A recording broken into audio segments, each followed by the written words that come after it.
ఒకప్పుడు ఒక అద్భుతమైన రాజభవనం ఉండేది. ఆ రాజభవనం మెరిసే బంగారు గోడలతో కాంతులీనేది. అందులో రాజు మరియు రాణి నివసించేవారు. ప్రతి రాత్రి ఆ భవనంలో ఒక తలుపు స్వయంగా తెరుచుకునేది. రాణి, ఈ తలుపు ఎప్పుడూ తెరుచుకుంటుంది.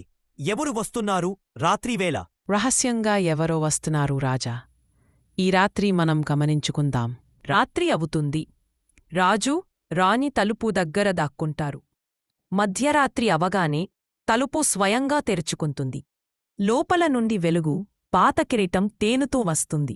రాజు, రాణి ఆ వెలుగును అనుసరిస్తారు. అది వారిని భవనంలో ఉన్న రహస్య గవిలోకి తీసుకెళ్తుంది. ఇది ఏమిటి?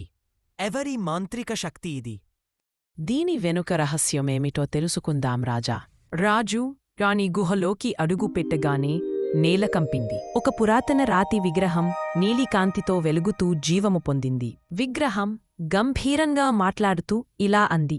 నన్ను ఇక్కడ బంధించిన శాపం మీ రాజ్యానికి చేరబోతోంది. రాజు భయంతో అడిగాడు. ఏ శాపం? దాన్ని ఎలా ఆపాలి?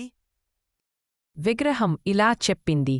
బంగారు కిరీటం మీ రాజ్యానికి రక్షణ కాని అదే కిరీటం ఇప్పుడు ఒక చెడ్డ శక్తిని మేల్కొలిపింది. రాబోయే చంద్రగ్రహణ రాత్రి ఆ శక్తి రాజ్యాన్ని చీకటిలో ముంచుతుంది. ఈ గుర్తు చేతిలో ఉన్న ధైర్యవంతుడే శాపం నుండి విముక్తం చేయగలడు. రాజు, రాణి ఆ గుర్తు ఉన్న వ్యక్తి కోసం వెదకడం మొదలు పెడతారు. తర్వాత ఏం జరిగింది తదుపరి భాగం 2లో చూడండి.